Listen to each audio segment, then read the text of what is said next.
Qué hermosa y dulce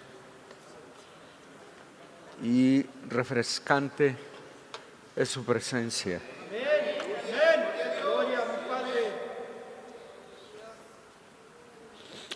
No hay nada que se compare a la comunión con Dios y a la caminata con Él y a la experimentación de su presencia. Aleluya. Y esto es como decía Alejandro, es nada más el principio, es la preparación para lo que viene para cada uno de nosotros. Aleluya. Con razón encontramos a Pedro aquí tan emocionado. Aleluya. Ah, glorioso Señor. Te adoramos, Padre. Gracias por bendecirnos, por estar en medio de nosotros y en nosotros y por darnos la oportunidad de construirte una mejor habitación.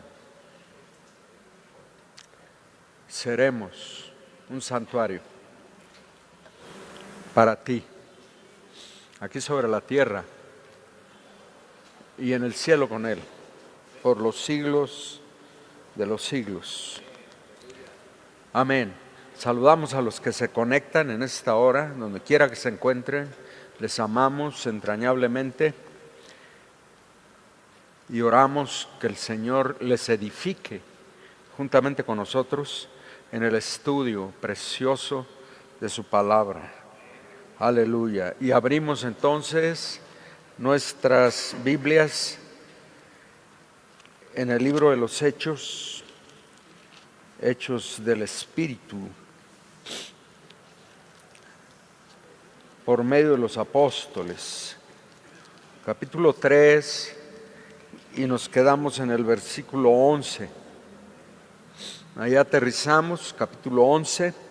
Vamos a leer en esta hora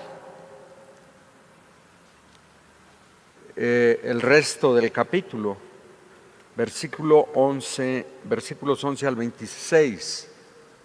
Hermano Carlos, hermano lector, léanos por favor el pasaje y seguimos nosotros la lectura. Aleluya. Y teniendo asidos a Pedro y a Juan, el que había sido sanado, todo el pueblo atónito concurrió a ellos al pórtico que se llama de Salomón. Viendo esto, Pedro respondió al pueblo: varones israelitas, ¿por qué os maravilláis de esto? ¿O por qué ponéis los ojos en nosotros como si por nuestro poder o piedad hubiésemos hecho nada a este? El Dios de Abraham, de Isaac y de Jacob, el Dios de nuestros padres, ha glorificado a su Hijo Jesús, a quien vosotros entregáis delante de Pilato, cuando éste había resuelto ponerle en libertad. Mas vosotros negáis al santo y al justo, y pedisteis que se lo diese un homicida, y matasteis al autor de la vida, a quien Dios ha resucitado de los muertos, del cual nosotros somos testigos. Y por la fe en su nombre, a este que vosotros veis y conocéis y le ha confirmado su nombre. Y la fe que es por él ha dado a este esta completa sanidad en presencia de todos vosotros. Mas ahora, hermanos, sé que por ignorancia lo habéis hecho, como también vuestros gobernantes. Pero Dios ha cumplido así lo que había antes anunciado por boca de todos sus profetas, que su Cristo había de padecer. Así que arrepentidos y convertidos, para que sean borrados vuestros pecados, para que vengan de la presencia del Señor tiempos de refrigerio, y Él envíe a Jesucristo, pues fue antes anunciado, que de cierto es necesario que el cielo reciba hasta los tiempos de la restauración de todas las cosas, de que habló Dios por boca de sus santos profetas, que han sido desde el tiempo antiguo. Porque Moisés dijo a los padres: el Señor nuestro Dios os levantará profeta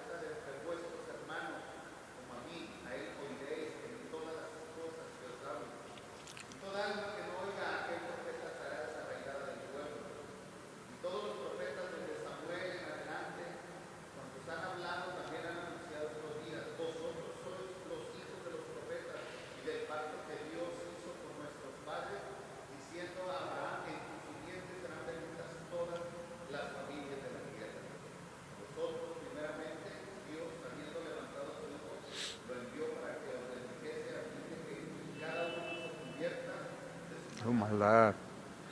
Aleluya. Qué gloriosa palabra. Aleluya. Hermoso Señor. Entonces hemos titulado nuestro estudio El impacto de un milagro.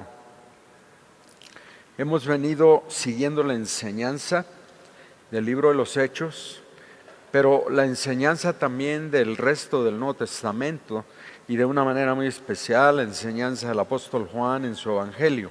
A través de todo su Evangelio, el apóstol Juan nos enseña por medio o a través de la estructura que él le da a su mensaje, nos enseña que los milagros no ocurren en el vacío, los milagros no son un fin en sí mismos. Mucha gente busca los milagros.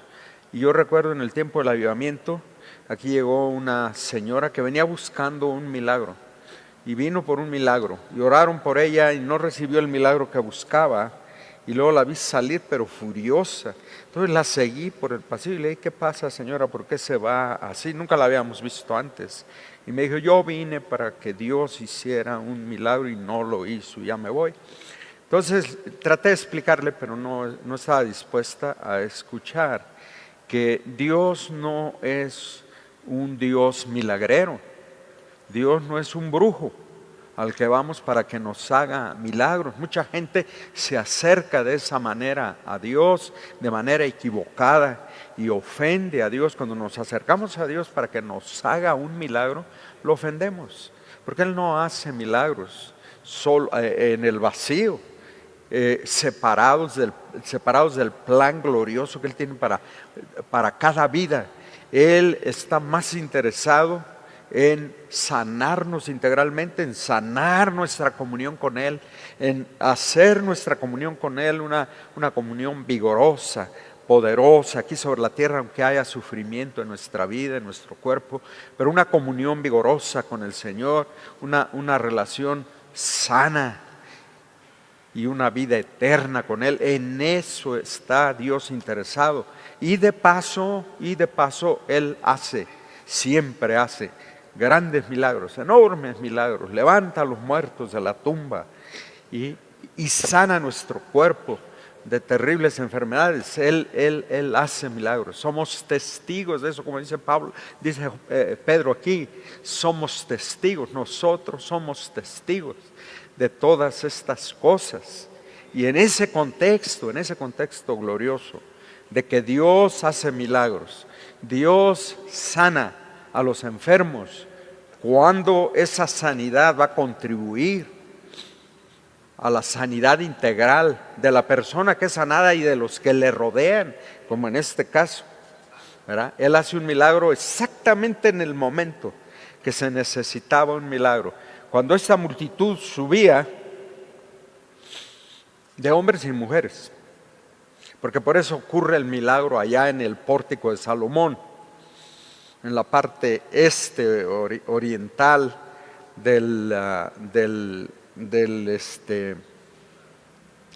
me va la palabra, ¿cómo se llaman los atrios? Gracias, Carlos. En la parte oriental del atrio exterior, es decir, del atrio de los gentiles. Recuerden ustedes que el atrio más grande es el de los gentiles, donde pueden entrar todos y pueden entrar mujeres ahí. Y atrio de los gentiles. Y luego seguía el atrio de las mujeres judías. Y luego, por supuesto, el atrio de los sublimes varones judíos. Y en el extremo oriental del atrio de los gentiles estaba el pórtico de Salomón, que era un tipo de portales, ¿verdad? F.F. Bruce en su comentario menciona el número de las columnas. Y no recuerdo el número de las columnas, como 36 columnas tenía este portal. Cubría toda la parte oriental del atrio de los gentiles. Y de hecho, ese atrio se convierte en el lugar oficial de reunión de la iglesia mientras está en Jerusalén.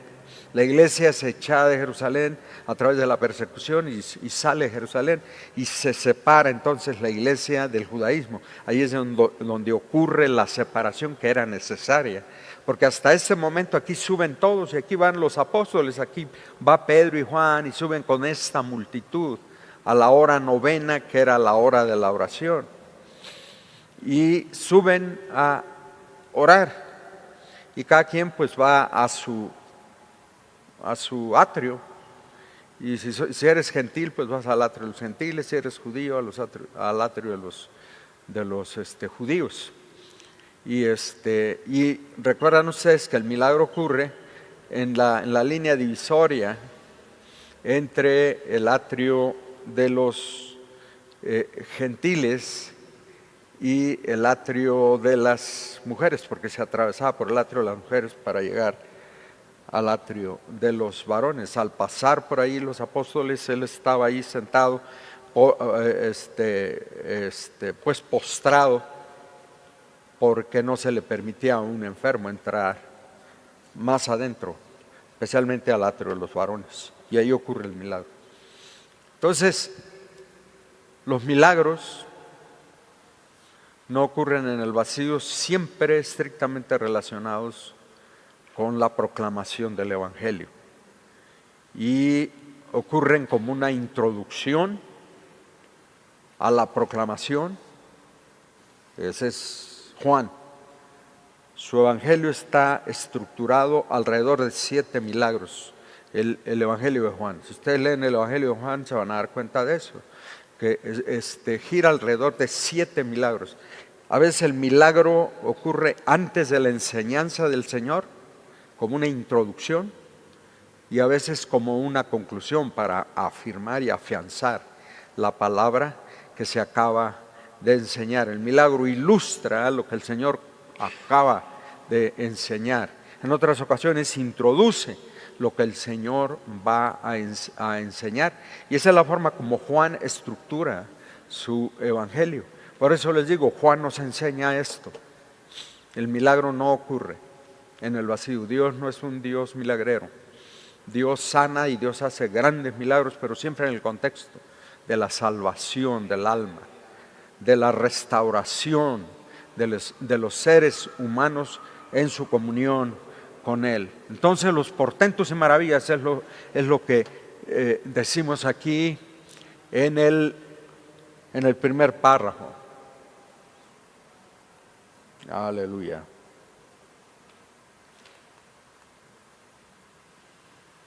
Qué buena imagen está. Entonces,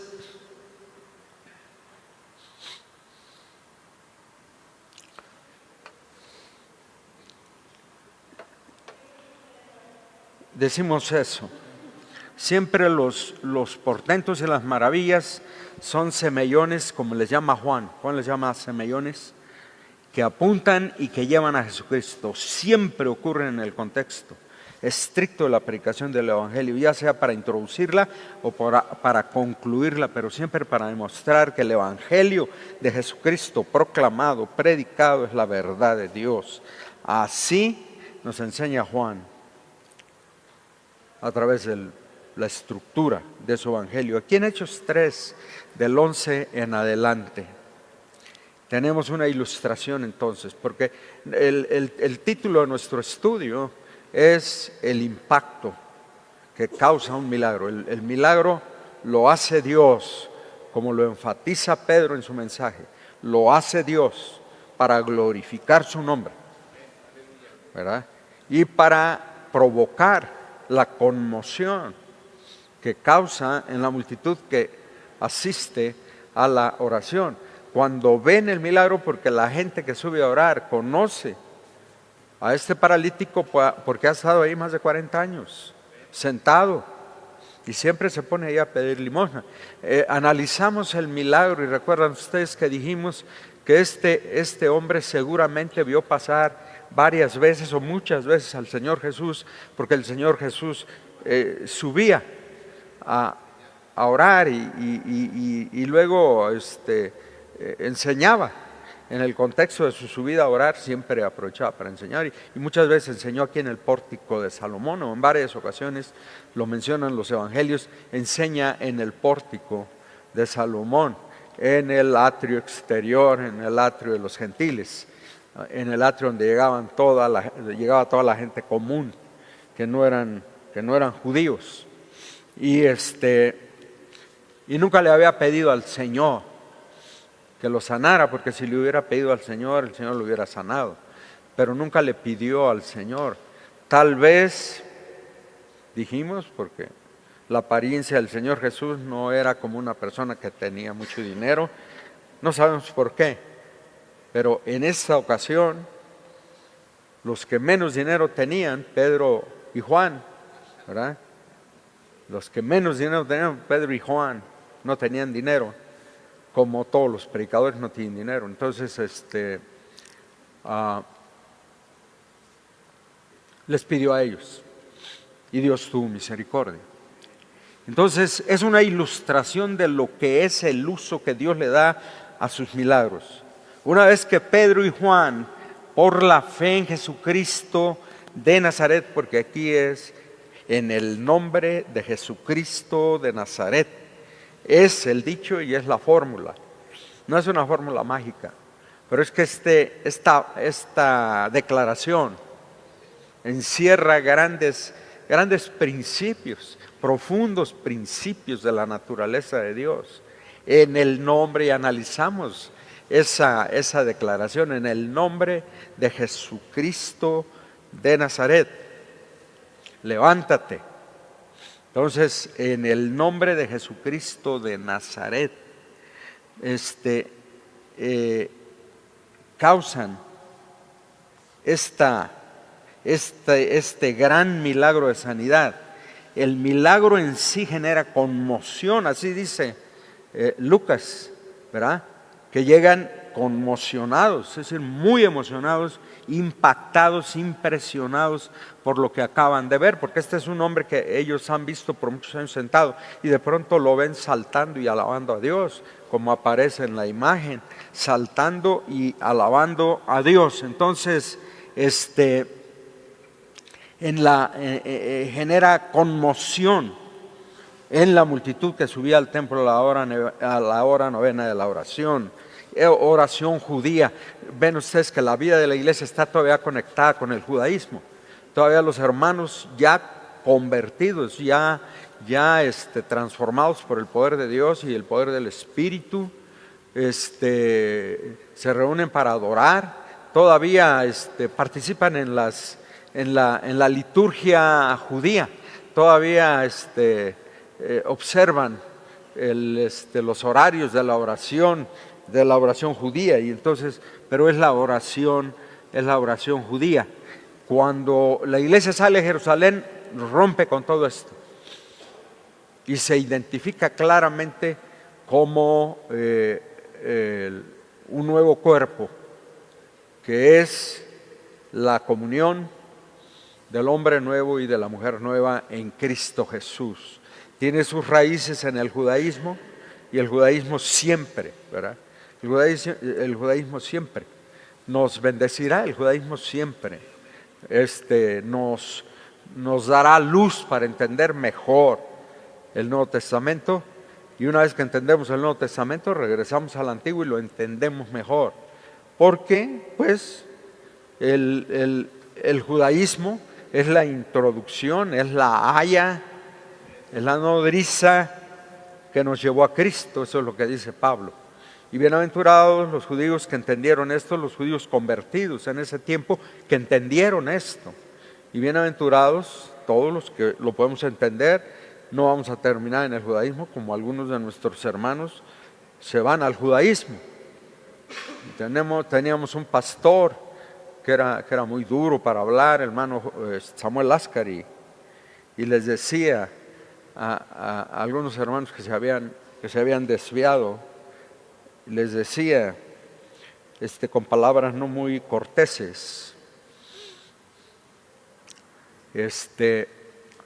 estando en el Espíritu, las palabras de Hebreos y de Pablo en Gálatas, van a terminar en la carne que en el mundo hacen ustedes aquí. Cuando han experimentado el cumplimiento de la promesa, regresan otra vez a los rudimentos de la fe. No tiene sentido. No tiene sentido. Yo no entiendo. Y el judaísmo los judaizantes son muy perseverantes y muy difíciles. No son judíos, son mexicanos confundidos. Yo he tenido que ir a enderezar algunas de nuestras iglesias en el Estado de México hace años, confundidas por el judaísmo. O sea, con las intenciones de regresar otra vez, ¿a qué? A ofrecer sacrificios de animales en el altar.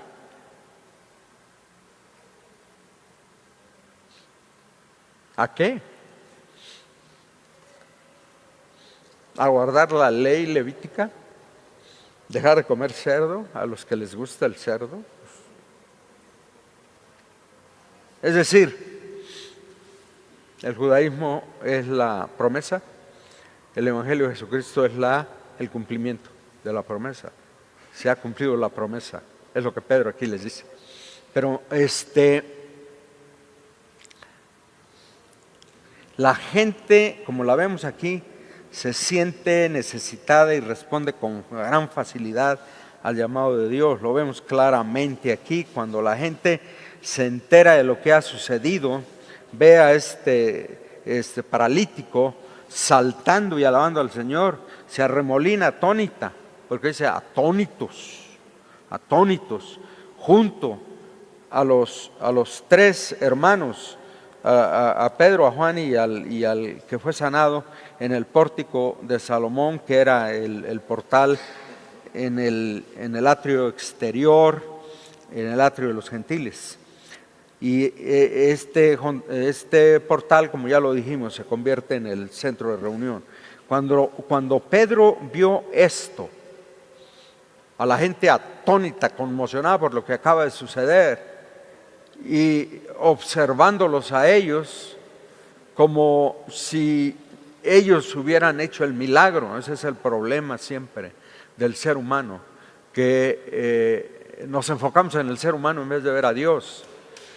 Pero es nuestra responsabilidad como cristianos, como proclamadores de la palabra, es nuestra responsabilidad siempre, ¿verdad? Siempre, como lo hace Pedro aquí, siempre guiar a la gente a Cristo, siempre. Ay de nosotros si nosotros nos enfocamos y nos exaltamos nosotros y nos arrogamos méritos que no tenemos y pretendemos que somos nosotros los que tenemos el poder. Hay mucha gente así, yo por eso menciono esto, tengamos cuidado con eso. No sigamos a los seres humanos, sigamos a Dios. Aleluya. Sigamos a Dios, busquemos a Dios, adoremos a Dios, exaltemos su nombre como lo hace Pedro aquí. Pedro aprovecha aquí la oportunidad. Es una oportunidad especial que Dios le da. Por el impacto, la gente está atónita, lista para escuchar una explicación. La explicación es lo que sigue, es lógico. Se espera una explicación de lo que acaba de suceder. Esa es la proclamación del Evangelio. Yo espero que veamos la relación que tiene un milagro con la proclamación la proclamación del Evangelio. Un milagro de esa naturaleza nos deja idos, listos para escuchar la palabra del Señor. Y si quien proclama la palabra es un hombre o es una mujer que aman verdaderamente a Dios, que son de Dios, van a guiar siempre, ¿verdad? A la multitud, van a guiar siempre a la gente, a los pies del Señor Jesús. Aleluya. A los pies del Señor Jesús. Aleluya. Yo recuerdo aquí el milagro aquel que les he platicado. Tal vez el milagro, bueno, no es el milagro más grande, hubo otros milagros parecidos en ese tiempo, pero Teresa García, que fue sanada aquí de cáncer terminal esa noche, cuando regresó el miércoles, regresó, eso fue el viernes, regresó el miércoles con los estudios que la declaraban libre, completamente libre, limpia de cáncer, un cáncer que estaba en fase terminal, no había nada que se podía hacer, era una completa y absoluta metástasis en todo su sistema, cáncer de huesos. La declararon el lunes, que tuvo los estudios y vino el miércoles con los estudios. Después de que pasó aquí, dio testimonio, nos enseñó los estudios y todos estábamos llorando.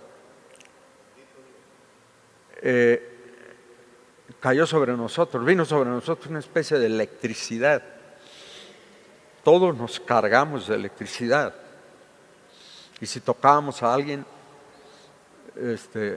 salía disparada la persona por el poder de la electricidad que cayó sobre nosotros.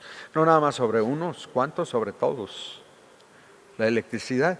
Y a mí esa electricidad pues me dejó sin poder caminar, no pude caminar, entonces pues me quedé allí, me arrastré allí, ahí me la pasé sentado al pie de la silla, ni siquiera me podía subir a la silla. Genuino, el poder de Dios. Nos dejó el milagro listos para la explicación. ¿Qué significa este milagro? ¿Qué nos está diciendo Dios a través de este milagro? Esta es la situación de esta multitud. Y si podemos ver allí la respuesta al mensaje de Pedro, fue la conversión de una multitud. Se habían convertido 3,000 en el primer mensaje de Pedro, en Pentecostés. Inmediatamente después se da esta situación y aquí se convierten 4,000, sin contar a las mujeres ni a los niños. Un poquito más adelante ya se cuentan las mujeres. Este es el judaísmo todavía, el atrio de los varones, el atrio de las mujeres. Y aquí todavía, varones israelitas, dice Pedro, porque Pedro está siguiendo, ¿verdad?, la tradición judía, porque se está ganando la atención. Es una estrategia evangelística, evangelistas, evangelizadores. Necesitamos observar. Ahora, este milagro, como lo decimos aquí, este mensaje de Pedro, que se da en el contexto del milagro, en el impacto del milagro, reúne los elementos primeros de la estructuración del mensaje evangelístico. Estos son los primeros mensajes evangelísticos de la iglesia. El Señor Jesús predicó durante el tiempo que estuvo aquí, los 3 años, pero la iglesia comienza aquí a predicar. ¿Qué va a predicar la iglesia? ¿Qué va a predicar la iglesia? Nosotros tenemos los evangelios y tenemos las cartas, las 14 de Pablo y todas las demás. Tenemos todo el Nuevo Testamento y tenemos todo el Antiguo Testamento para predicar el evangelio. Pero estos hermanos, ¿qué van a predicar? Tienen que predicar a Cristo. ¿Qué predican? Bueno, el Espíritu de Dios. No se ha escrito nada todavía, ¿verdad? Estamos empezando, no hay nada escrito. Estos hermanos comienzan a predicar, pero ¿qué predican? ¿Qué van a predicar? Van a predicar a Cristo, pero ¿qué de Cristo? No es cualquier cosa. ¿Qué van a predicar de Cristo? El Espíritu de Dios vino sobre ellos y por eso están llenos del Espíritu de Dios. Y Pedro se levanta lleno del Espíritu de Dios, inspirado por el Espíritu Santo, y el Espíritu Santo le da lo que tiene que decir. Y vemos la elocuencia y la coherencia de su mensaje, el primer mensaje y este segundo mensaje, la coherencia y la hermosura de la presentación del Evangelio. Y traza para nosotros Pedro en su mensaje el camino de todos los evangelistas. Esta es la forma como se predica el Evangelio, nos está diciendo el Espíritu de Dios. Y esta es la forma, curiosamente, esta es la forma que seguimos hasta el día de hoy. Los grandes evangelistas, como Bonnke, Billy Graham, que están con el Señor, y viene otra generación, no del mismo calibre, pero hay otra generación de grandes evangelistas centrados en Dios, no en ellos mismos. Hay mucho evangelista centrado en sí mismo. No nos interesa esa gente, nos interesan aquellos que nos conducen a Dios, que nos conducen a Cristo, no que nos conducen a ellos mismos. Vemos, ¿verdad?, que siguen el ejemplo de Pedro. Y Pedro tiene que jalar aire del Espíritu de Dios. Y el Espíritu de Dios le pone el mensaje. Y eso es lo que seguimos aquí. La belleza, lo impactante que es la presencia del Espíritu de Dios en la vida de Pedro. Entonces, en su exposición comenzamos a ver la estructuración del mensaje del Evangelio que la iglesia llevaría en su proclamación a todos los rincones del mundo conocido hasta ese momento. El primer elemento que vemos aquí en la proclamación de Pedro es la identificación con la multitud. Y vemos ahí un tremendo éxito en la identificación. Entonces, siempre que presentamos el Evangelio, tenemos que identificarnos con la persona. No nada más soltarle el mensaje, sino identificarnos con la persona. ¿Verdad? Identificarnos. Si podemos compartir brevemente lo personal. Por eso es muy eficaz en la presentación del Evangelio la ilustración de lo que Dios ha hecho conmigo, lo que Dios ha hecho en mi vida. Y lo puedo hacer en tu vida, lo que Él ha hecho en mi vida. El interés nuestro en la persona, no nada más en sacarle una decisión por Cristo, que no valen esas decisiones. Sino nos tenemos que identificar, no es nada más el afán de decir, gané a una persona, porque probablemente no la ganamos. Contamos números, pero eso no vale. Vale cuando vemos a la persona que es impactada, se entrega y la vemos caminar. Ya podemos decir, gané a una persona para Cristo, mientras no. Porque el punto clave es la identificación. Y Pedro nos enseña eso, nos lo ilustra. Un gran evangelista, Pedro, como lo fue Pablo, grandes evangelistas, comienza con la identificación con la multitud, y ahí está en los versículos 11 al 13 y 25 al 26. Comienza, dice aquí Lucas, viendo esto Pedro, viendo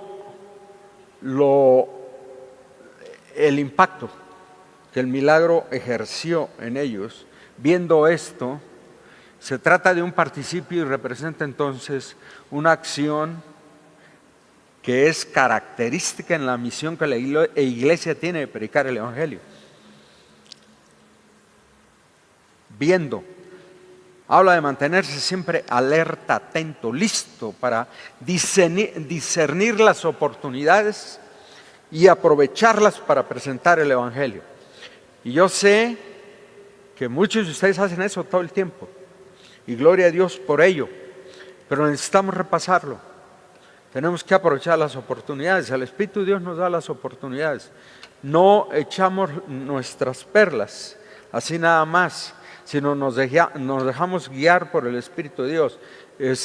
Cuando nos subimos a un taxi, hablamos con el taxista e inmediatamente sentimos cuando esta es la oportunidad. El Espíritu de Dios nos está diciendo, compártele el Evangelio.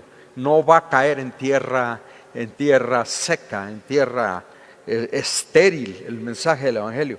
Va a escuchar el Evangelio. Y más nos vale nunca desaprovechar esas oportunidades, porque el Espíritu de Dios nos muestra cuando tenemos que hablar.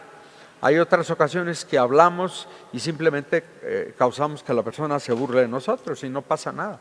Pero cuando el Espíritu de Dios nos guía, y eso es lo que pasa aquí, Pedro siente del Espíritu de Dios porque discierne, y este discernimiento es característica, es un participio.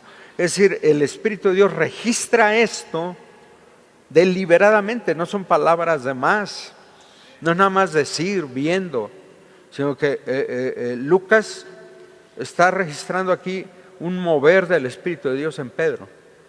Pedro discernió el momento, no lo puedo dejar pasar, y luego le da la honra y la gloria a Dios en su presentación del Evangelio.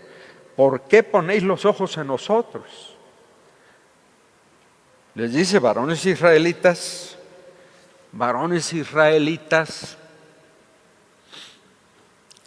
¿por qué os maravilláis de esto? No les está hablando de por qué se maravillan del milagro. ¿Por qué nos ven a nosotros? Es lo que está diciendo. ¿Por qué se maravillan de nosotros? Porque él sintió inmediatamente que la gente estaba pensando que el poder estaba en ellos, que ellos eran los portadores del poder, como sucede con Pedro, como sucede con Pablo y con Silas en Listra, donde los apedrean. Piensan que uno es Júpiter y el otro es Júpiter y el otro es Mercurio. Júpiter y Mercurio son dioses en medio de nosotros. De hecho dicen los griegos, dioses en medio de nosotros. Lo impresionante de Grecia, hermanos, es que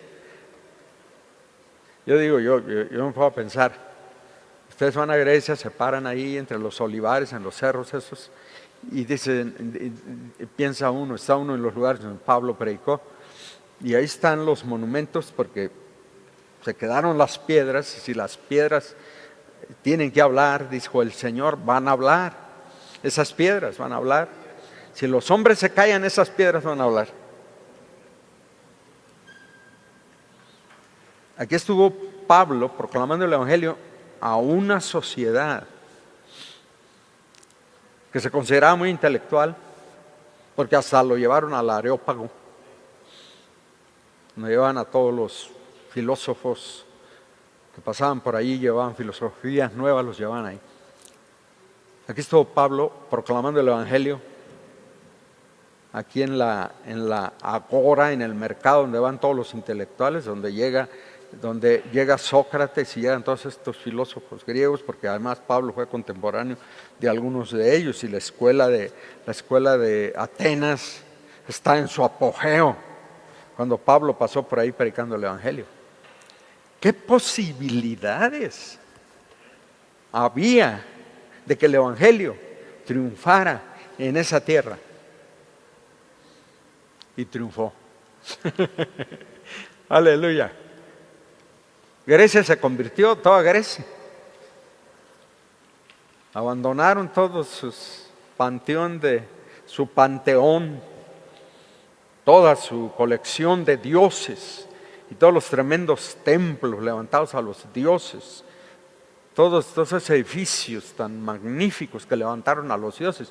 Pablo recorre Atenas y se queda maravillado, ¿no?, de la religiosidad del pueblo griego.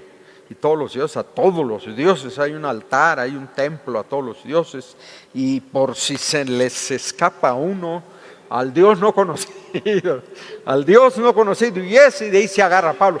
Esto es, y viendo Pablo, sí, buscando la oportunidad de proclamar el Evangelio a ese Dios no conocido, es que ese Dios no conocido es el que yo represento, el Dios no conocido.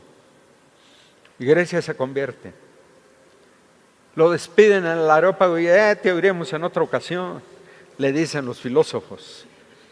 Te oiremos en otra ocasión cuando empezó a hablar de la resurrección. Y dice uno, he escuchado, tremendo fracaso de Pablo en Grecia. Lo despidieron. Te oiremos en otra ocasión. Se convirtieron dos, el areopagita y una mujer judía. Una mujer judía. Las mujeres, benditas sean las mujeres, no eran consideradas en ese momento, pero la mujer se convirtió en una mujer. Y al convertirse en una mujer, agárrense. Se convierte un hombre, no pasa mucho. No pasan muchas cosas, se convierte en una mujer. Se convirtió en una mujer judía y se fundó la iglesia en Atenas. Y con el paso de los años se convierten todos los griegos. Y la iglesia griega ortodoxa es impresionantemente fuerte. Y los griegos son muy religiosos, muy ortodoxos. ¿Dónde quedó las religiones a todos los dioses? A Apolos, a Júpiter, a todos los dioses. ¿Dónde quedaron? Desaparecieron. El poder tremendo del Evangelio. Viendo. ¿Y por qué ponéis la atención en nosotros? No somos nosotros. El poder es de Dios. Aleluya. Y esto es precisamente de lo que hablo, dice Pablo. Eso es lo que les vengo anunciando, que no pongan su vista y su atención en los seres humanos, pónganla en Dios. Dios no falla, Dios es bueno y Dios es fiel por los siglos de los siglos y le da la honra y la gloria a Dios. Entonces no solo aprovecha la oportunidad aquí, sino que tiene cuidado de darle a Dios la honra y la gloria. Este es el principio de la proclamación. Dios tiene que ser exaltado. Dios es el que tiene que ser exaltado. Notamos aquí que Pedro realmente ha tenido un encuentro con Jesucristo y ha sido bautizado con el Espíritu Santo, y todo lo que más anhela es darle a Dios la gloria. La iglesia y los que la servimos somos solo instrumentos del poder de Dios, solo siervos, esclavos de su gracia, y solo anhelamos que Él sea exaltado y glorificado hasta lo sumo. Todo hombre y mujer que ama entrañablemente a Dios, todo hombre y mujer de Dios, no anhela otra cosa que Dios sea glorificado, que Dios reciba la gloria, Él sea exaltado y la gente se convierta a Él. Y eso es lo que tiene aquí los elementos del mensaje. Y luego ya se dirige a los varones israelitas. Sigue la tradición judía. No los quiere perturbar en esta área. No vale la pena perturbarlos en esta área. Voy a seguir la corriente, porque quiero que me escuchen, que escuchen el Evangelio, que escuchen lo que voy a predicar. Entonces se dirige a ellos como varones israelitas. Yo creo que Pedro, ya en ese momento, impactado por el poder del Evangelio, seguramente estaba pensando también en las hermanas, en todas las mujeres que fueron tan importantes en la vida del Señor Jesús, y que sin ellas hubiera sido muy difícil la misión del Señor Jesús aquí sobre la tierra. Porque fueron las mujeres, y algunas mujeres acaudaladas, algunas mujeres que tenían dinero, financiaron el ministerio del Señor Jesús y lo vistieron. Y vistieron a sus apóstoles también, porque sus apóstoles dejaron de trabajar, dejaron de ganar dinero y se dedicaron a la obra del ministerio. ¿Quién financió todo eso? Mujeres financiaron todo eso. Entonces, Pedro sabe lo importante que fueron las mujeres. Y aquí le hubiera gustado decir, varones israelitas, ¿verdad? Varones israelitas y mujeres de Dios. Pero no quiere alterarlos en eso porque está ganando su favor. Entonces, varones israelitas, vemos que se dirige a ellos con mucho respeto, mucha consideración y les da su lugar. Y luego les dice, ustedes son hijos de Abraham. Todo esto en preparación para lo que viene luego. Ustedes son hijos de Abraham, de Isaac y de Jacob, porque dice, nuestros padres, Abraham, Isaac y Jacob. Y ellos se levantan el cuello porque son hijos de Abraham, son hijos de Isaac y son hijos de Jacob. Nosotros, ¿verdad?, somos descendientes, somos hijos de nuestro padre Abraham. Y el Señor les dice, ustedes no son hijos de Abraham, ustedes son hijos de vuestro padre el diablo, ¿verdad? Les dice, pero no Pedro. Pedro los trata bien porque quiere que escuchen lo que sigue. Están listos para escuchar, el milagro los ha preparado. Y entonces les dice, vosotros sois hijos de los profetas. Todo esto. Sois hijos del pacto que Dios hizo con nuestros padres. Ese les da por su lado. Y luego les dice, ustedes son los primeros receptores de la gracia. Dios tuvo cuidado al enviar a su Hijo Jesucristo al mundo. Tuvo cuidado que ustedes fueran los primeros que recibieran el mensaje de Dios, el mensaje de Jesucristo.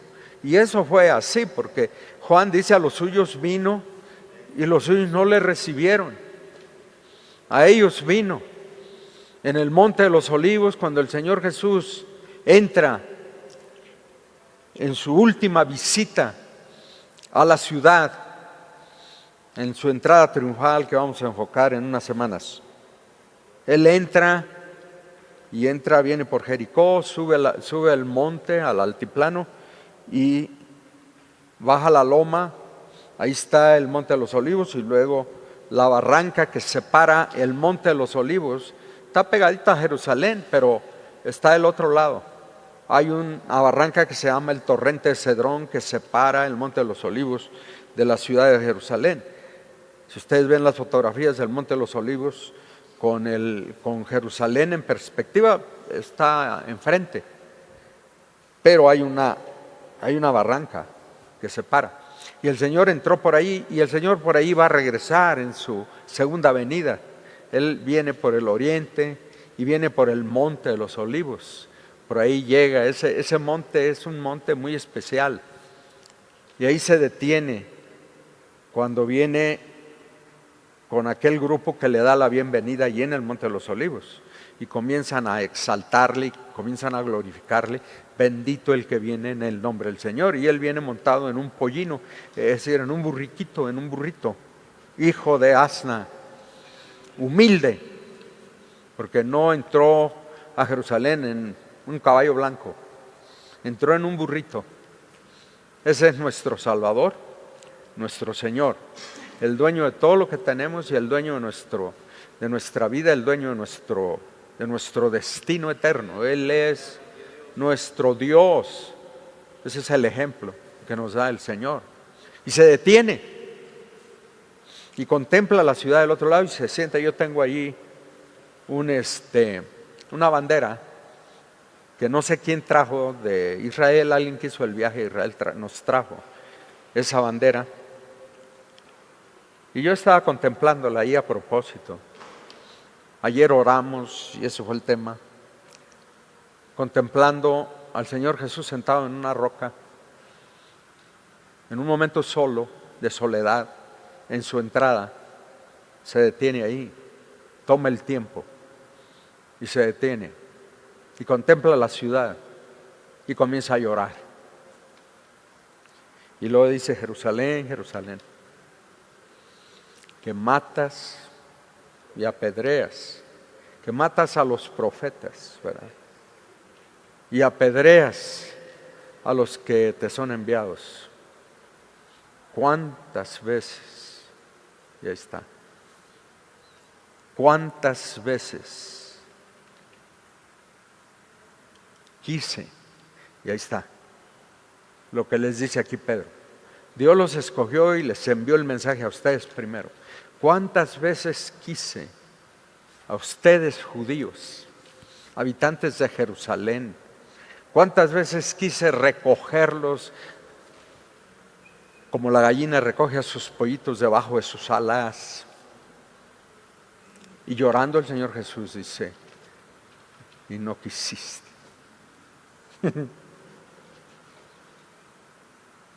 No quisiste. Y aquí les dice, ustedes fueron considerados primero. Pablo sale a predicar el evangelio, este mensaje lo lleva por todas partes del imperio y llega primero a las sinagogas. En toda ciudad que él visita, busca la sinagoga y llega a la sinagoga y les predica primero el evangelio a los judíos. Los judíos no lo golpean, pero lo maltratan y le dicen maldiciones y lo corren. Y él les dice, ya cumplí, me voy a los gentiles, los gentiles me oirán, pero ya les predicó el evangelio a ellos. Y así se dirige aquí Pedro a esta multitud de varones y de mujeres. Así comienza y así se identifica con la gente a la que le va a explicar aquí el evangelio. Les va a presentar el evangelio. Y luego enseguida, una vez que se identifica, les presenta el problema que tienen ellos en ese momento. Tienen un verdadero problema. Y ahí está el problema en los versículos 13, 14, 15 y 17. Ahí les bosqueja el problema que tienen. Es un problemón. Y cuando hablamos del evangelio, una vez que nos identificamos y le decimos a la persona, Dios te ama y de veras te ama, exactamente, Dios te ama, y seguimos el plan que sigamos. Yo siempre usé el plan de la cruzada estudiantil y profesional para Cristo, me gustó. Desde el mero principio, cuando yo aprendí a evangelizar con el plan de la cruzada estudiantil y profesional para Cristo. Dios te ama. ¿Sabías que Dios te ama? Así empieza el plan.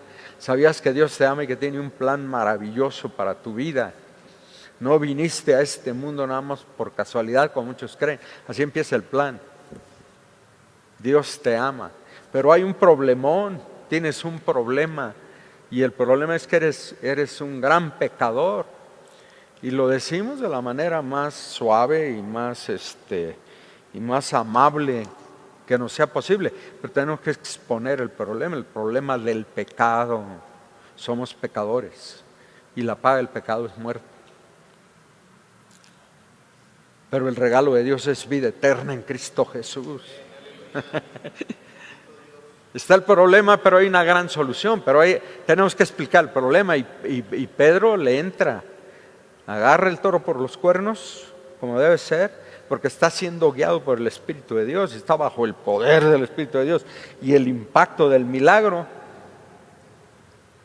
Les dice, el problema de ustedes es que ustedes se entregaron y negaron delante de Pilato al Hijo glorificado del Dios de Abraham, de Isaac y de Jacob, aun cuando Pilato había decidido ponerlo en libertad. Ustedes intervinieron y ustedes impidieron, lo entregaron. ¿Qué quiere decir entregarlo? La palabra es lo traicionaron. Cometieron gran traición contra un hijo de su pueblo, un hijo de Abraham, de Isaac y de Jacob. Porque Dios les había dicho a través de Moisés: les voy a levantar un profeta, pero un profeta de vuestros hermanos. Y Jesucristo es ese profeta, es el profeta que Dios levantó, infinitamente superior a Moisés, porque Hebreos dice: Moisés fue siervo en toda la casa de Dios, pero Jesucristo es el Hijo que está sobre toda la casa de Dios. Aleluya. No hay comparación. Jesucristo es el Hijo de Dios, Jesucristo es Dios. Y ustedes lo traicionaron, lo entregaron, traidores. Y no traicionaron a cualquier persona, traicionaron al autor de la vida. Expone la maldad extrema del ser humano. El ser humano, si tiene la posibilidad, mata aún a Dios. Díganme si hay solución para el ser humano. No hay solución. Solo Dios puede tener misericordia y redimir al ser humano. El ser humano no es redimible. Observémonos, veamos al ser humano ahorita, a la humanidad ahorita. Y somos verdaderamente asquerosos en la presencia de Dios. ¿Cómo es que Dios nos tiene tanta paciencia? Ustedes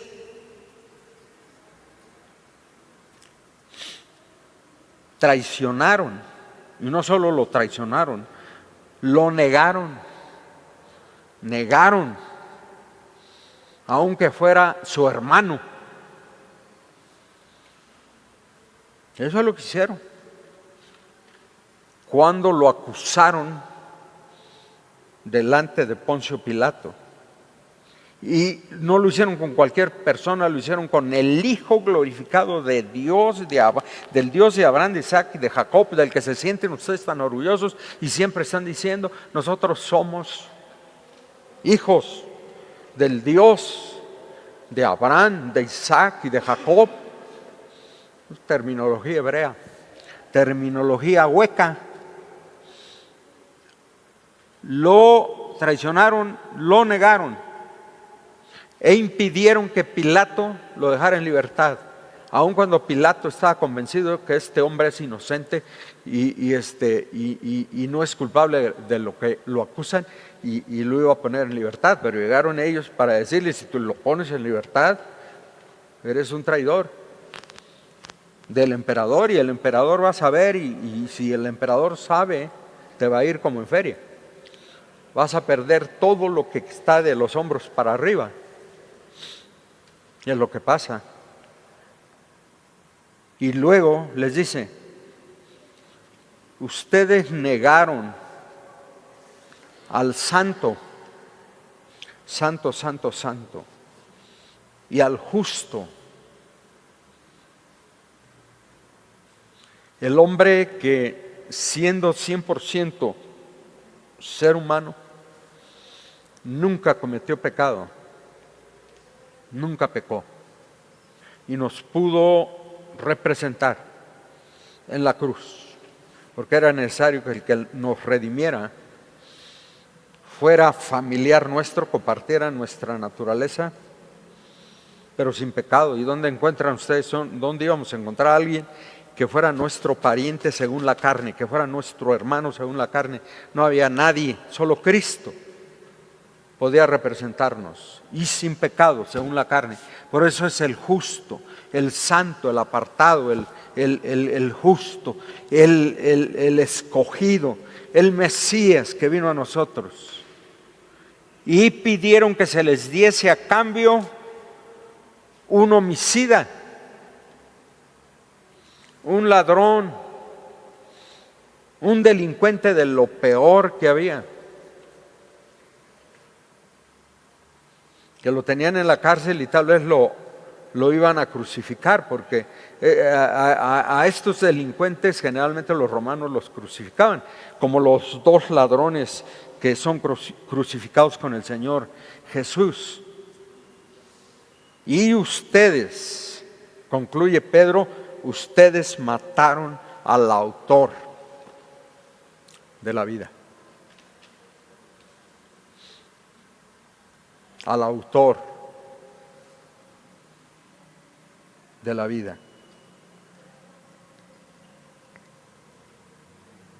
Cuando terminó Pedro de bosquejarles el problema, estaban conmocionados como los vemos ahí en esa imagen, compungidos, completamente contritos y humillados.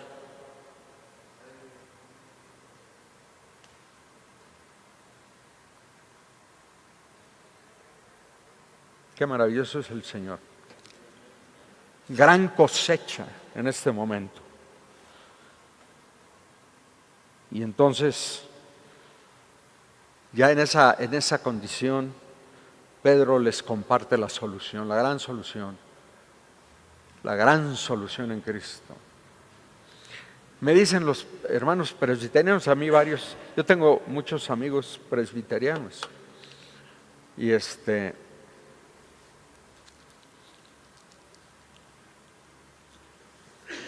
de hecho les confieso algo. Dan y yo servimos a una iglesia presbiteriana que nos invitó, estando todavía en Estados Unidos, mandaron un comité desde aquí, nos invitaron a que les ayudáramos cuando nos reintegráramos a México, les ayudáramos. Hermanos preciosos allá en Satélite. Entonces yo tengo recuerdos bonitos de la iglesia presbiteriana. No les ayudamos mucho tiempo, 2 años, y ya nos integramos completamente a Emmanuel. Ya estábamos aquí, pero estábamos sirviendo fuera de Emmanuel. Les ayudamos 2 años. Tengo amigos, entonces yo les enseñé a ellos que el bautismo bíblico es por inmersión. Ellos creen en el bautismo por aspersión. Ellos bautizan a los pequeñitos, a los bebés, a los niños, por aspersión. Y me argumentan, explícame, Miqueas, ¿de dónde agarraron tanta agua en Jerusalén para bautizar a cerca de 10,000 gentes? Porque no se cuentan a las mujeres, se cuentan nada más a los varones. Ustedes saben que las mujeres siempre son la mayoría. Y si eran 4,000 varones, pues al menos había 4,000 mujeres, pero yo creo que había más. ¿Dónde van a encontrar en Jerusalén tanta agua? Pues no sabemos. Todo lo que la palabra dice es que los bautizaron, ¿no? Entonces en Jerusalén, pues el estanque de Siloé, que era el depósito más grande de agua en Jerusalén. El estanque de Siloé. ¿Alguien ha ido al estanque de Siloé? ¿Alguien ha ido a Jerusalén? De los que estamos aquí. Ángela. Sí, ¿verdad? ¿Qué? Yo ¿tú fuiste también? ¿No has ido, Daniel? Yo le encargué a Johanan. Él fue hace como 2 años, fueron ellos. Ok, recorre el túnel de Ezequías. Ezequías hizo una obra de ingeniería extraordinaria para sus tiempos, y se jaló un manantial que estaba fuera de las murallas, de la muralla de Jerusalén, un manantial que estaba fuera, y le hizo un túnel por debajo del monte hasta llegar al manantial, se lo jaló y quedó oculto el manantial. Entonces los enemigos de Israel no sabían que había agua, pero la ciudad de Jerusalén tenía agua. No tenía comida en los sitios terribles que le hicieron a Jerusalén, pues no había alimentos, pero había agua y podían beber agua y pudieran sobrevivir. El sitio romano lo aguantaron 2 años y finalmente se quedaron sin comida y ya estaban comiendo a los bebés, pero agua sí tenían y por eso aguantaron tanto. Entonces yo digo, pues el estanque Siloé, yo no sé, no he visto fotografías del estanque Siloé, qué tan grande es el estanque Siloé, pero ese manantial venía por ese túnel y salía a la ciudad y el agua se almacenaba en el estanque de Siloé. Había otros cuerpos de agua, manantiales internos pequeños, pero lo cierto es que encontraron agua donde no sabemos, pero de que bautizaron a esa multitud, de este segundo mensaje de Pedro y del primer mensaje de Pedro, es un hecho, los bautizaron. Entonces aquí está la solución. Dios había anunciado por sus profetas que Jesucristo había de padecer, dice el versículo 18, pero Dios ha cumplido así lo que había antes anunciado por boca de todos sus profetas, que Jesucristo, su ungido, había de padecer. Entonces, era el plan de Dios. Ustedes lo mataron, ustedes lo crucificaron. Ustedes descargaron sobre él todo el odio y el rechazo que le tienen a Dios. Pero Dios sabía que lo iban a hacer y él vino precisamente para entregar su vida por ustedes. Así que arrepentíos y convertíos para que sean borrados vuestros pecados, para que vengan de la presencia del Señor tiempos de refrigerio y Él envíe a Jesucristo, que os fue antes anunciado, lo envíe de regreso. La segunda venida del Señor Jesús está aquí. Entonces, Dios había anunciado que esto iba a pasar. Dios ha resucitado. Ustedes lo mataron, pero Dios lo resucitó al tercer día. Dios ha resucitado de los muertos al que los judíos y nosotros crucificamos, entregamos, negamos, rechazamos y matamos. Dios lo ha levantado entre los muertos y Él vive por los siglos de los siglos. La resurrección del Señor Jesús. Él murió por nuestros pecados, pero resucitó al tercer día. Es la gran solución que no podemos dejar de compartir con la persona a la que evangelizamos o compartimos el mensaje del Evangelio. Dios ha cumplido la promesa de levantarles un profeta como a Moisés del antiguo pacto. Al Moisés del antiguo pacto.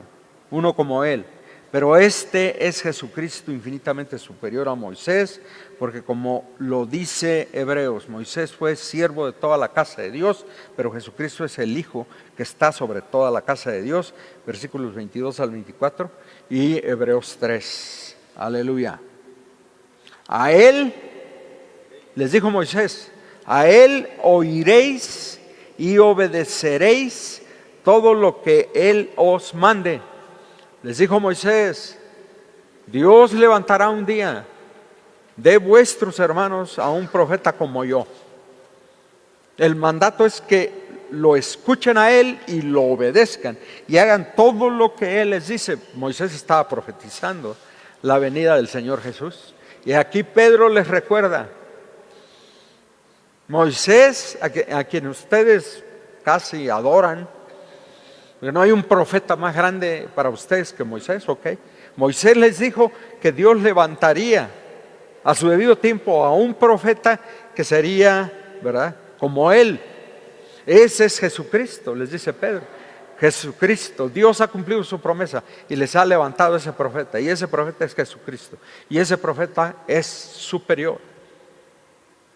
Ahora el mandato de Moisés fue: y lo oiréis a él, y obedeceréis todo lo que él os mande. Y luego agrega: y les dijo Moisés, y el que desobedezca a este profeta será desarraigado de su pueblo. Así que este es Jesucristo. Escuchen a Jesucristo ahora y hagan lo que Jesucristo les dice. Tremenda conclusión. Así concluye su mensaje Pedro. Por tanto, la conclusión: arrepiéntanse ahora y conviértanse a Él, al profeta, a Jesucristo. Aleluya. Para que sean borrados sus pecados, para que haya perdón de pecados, para que haya limpieza de pecados, para que vengan tiempos de refrigerio, que es la salvación y el bautismo con el Espíritu Santo, para que vengan sobre ustedes tiempos de refrigerio, de salvación y de empoderamiento de parte del Espíritu y de Dios, para que el Señor Jesús regrese en su segunda venida, como ha sido anunciado, y ustedes puedan participar de la bendición de la segunda venida del Señor Jesús. Aleluya. Entonces, lo que tenemos en el mensaje de Pedro es el origen de la proclamación del mensaje del Evangelio, cómo la iglesia lo comenzó a proclamar hasta llegar a la proclamación que la iglesia hace hoy en día. Tenemos la responsabilidad de ser fieles a la proclamación original del Evangelio de Jesucristo. Aleluya. Aleluya. Vamos a responderle al Señor. Él está aquí en medio de nosotros. Lo sentimos en la adoración y en la alabanza. La presencia gloriosa de Dios. Él está aquí en medio de nosotros. Y está a través de su palabra. Y el mensaje del Evangelio que proclamamos a nivel personal, en grupo o a multitudes, es este Evangelio. Desde el mero principio.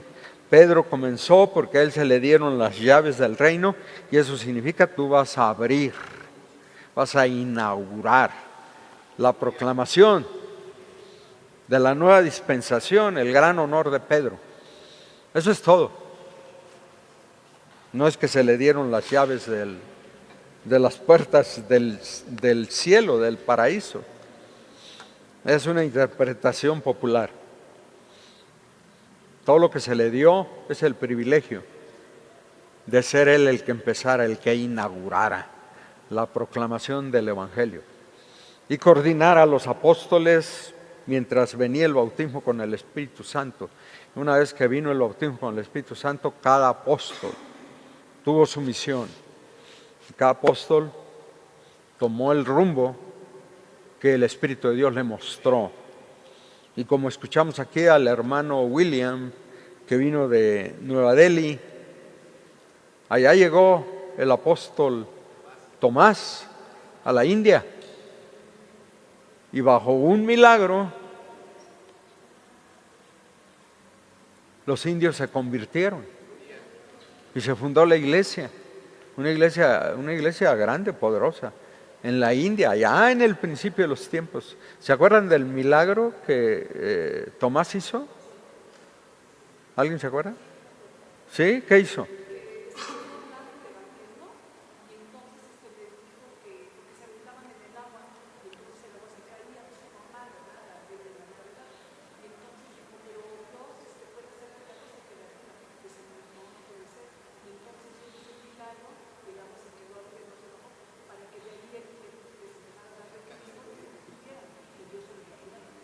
Un milagro.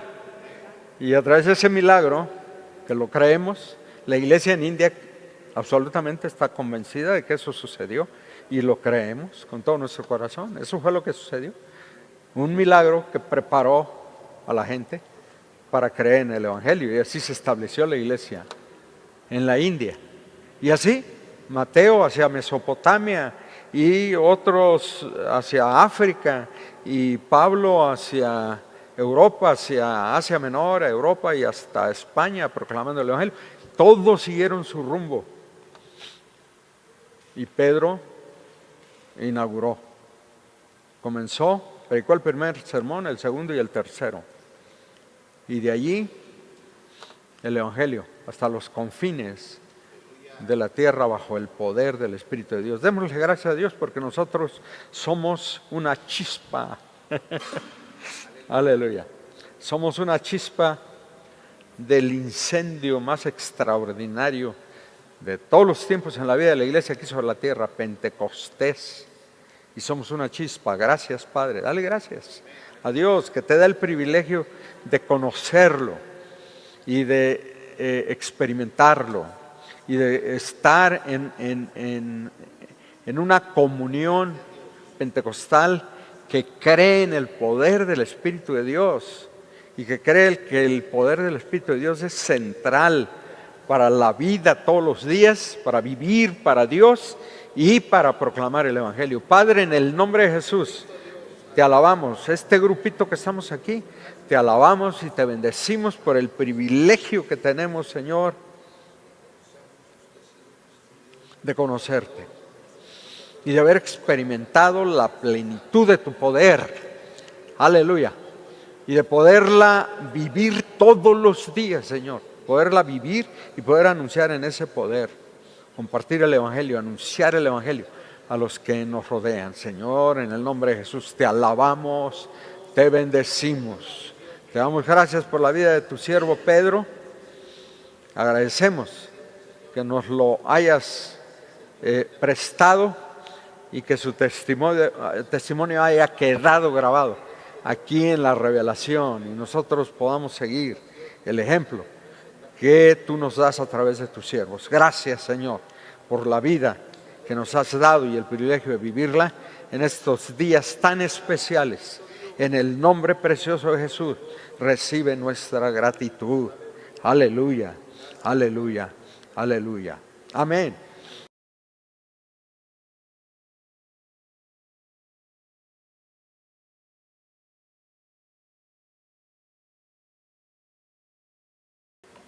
Los esperamos en la escuela dominical a las 10. Aleluya. Nos despedimos, levantamos nuestra mano derecha al Señor. Jehová te bendiga y te guarde. Él haga resplandecer su rostro sobre ti y tenga de ti misericordia. Aleluya. Él alce su rostro sobre ti y ponga en ti paz. Él bendiga tu salida y bendiga tu entrada desde ahora y hasta el día en que estemos todos juntos en las bodas del Cordero para beber la cuarta copa con el Señor. Aleluya. Shalom, la paz de Dios sobre cada uno de nosotros. Abrace a todos, no se vaya nada más así.